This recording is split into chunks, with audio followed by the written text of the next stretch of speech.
Expectancy, இதெல்லாம் ஏங்க தமிழில் இருக்கக்கூடாதா அப்படின்னு கேட்கலாம். அதெல்லாம் வரும் உங்களுக்கு, உங்களெல்லாம் அர்த்தம் வருது. எக்ஸ்பெக்டன்சி எனக்கு இங்கிலீஷில் பேச ஈஸியாகனால நான் எடுத்துக்கேன். எக்ஸ்பெக்டன்சின்னா எதிர்பார்ப்புகள். இந்த உலகத்தில் யாருமே எதிர்பார்ப்புகள் இல்லாமல் கிடையாது. கணவன் மனைவி கிட்ட, மனைவி கணவன்கிட்ட, அப்பா அம்மா பிள்ளைகள்கிட்ட, பிள்ளைகள் வந்து அம்மா அப்பா கிட்ட, இல்லையா?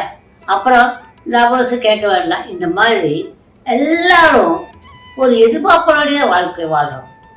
இப்போ நம்ம செடி வளர்த்தோம்னா கூட இந்த செடியில் பூவே வரலப்பா அப்படிம்போம். செடி என்ன காயே காய்க்க மாட்டேங்குது அப்படின்னு சொல்லுவோம், இல்லையா?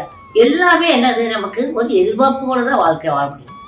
என்னைக்கு எதிர்பார்ப்புகள் குறையுதோ அன்னைக்கு நிம்மதி உங்கள் சாய்ஸ்.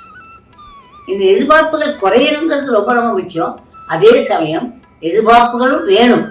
நான் இதை அடிப்பேன், எதிர்பார்ப்புகள் வேணும். புரிஞ்சா? நான் இதை செய்து முடிப்பேன், இது என்னால் முடியுங்கிற எதிர்பார்ப்பு உங்களுக்கு இருக்கணும். இதனுடைய ஒரு காரியம் நீங்கள் எடுத்தீங்கன்னா, நீங்கள் நல்ல ஆராய கற்றுக்கிட்டீங்கன்னா இது முடிவு எப்படியா இருக்குங்கிற எதிர்பார்ப்பு உங்களுக்கு இருக்கணும். ஒரு காரியத்தை எடுத்தீங்கன்னா என்னுடைய எதிர்பார்ப்பு எப்படி இருக்கும் அப்படிங்கிற வந்து இதனுடைய முடிவு எப்படி இருக்குங்கிற எதிர்பார்ப்பு உங்கள்கிட்ட இருக்கணும். புரிஞ்சுதா? அது தெரியாமல் போய் மாட்டிக்கிட்டீங்கன்னா வம்பு. நான் வந்து ஒரு வீடு வாங்குறேன், அந்த வீடை வாங்குறப்ப கடன் போடுறேன், என்கிட்ட சம்பளம் இவ்வளோ வருது, இல்லையா? இந்த சம்பளத்தை வந்து நீங்கள் என்ன பண்ணுவீங்க, இவ்வளோ நான் கட்டிட்டேன்னா எனக்கு வந்து பிரச்சனையே இல்லை, அதுக்கப்புறம் நான் நிம்மதியாக வந்து எனக்கு சொந்த வீடாக இருந்து ஆயிரும். எனக்கு ஒரு 10 வருஷத்தில் கேட்டுக்கோங்க, 10 வருஷத்தில் அதுக்கு என்னென்ன நடக்குமோ 10 வருஷத்துக்குள்ள எனக்கு சொந்தமாயிரும். அப்போலாம் நினச்சி நம்மகிட்ட பணம் ரொம்ப இல்லாதப்ப நீங்கள் கடன் வாங்கி பண்ணுறதுங்கிறது எதிர்பார்ப்பு தவறானதுன்னு தெரிய வேண்டாமா? இந்த எதிர்பார்ப்பு தவறு. உங்கள் கையில் எவ்வளோ கேப்பபிலிட்டி இருக்குது, இது இவ்வளோ நாள் அடைக்க முடியுமா? எதுக்கு? உங்கள்கிட்ட வந்து எவ்வளோ நீங்கள் பர்சன்டேஜ், 30% தான் நீங்கள் கடன் வாங்கலாம், 70% நீங்கள் கையில் வச்சுக்கணும், 30% கடன் வாங்கலாம். ஏன்னா மற்ற செலவெல்லாம் இருக்கும்ல நீங்கள் வாங்குற சம்பளத்துக்கு.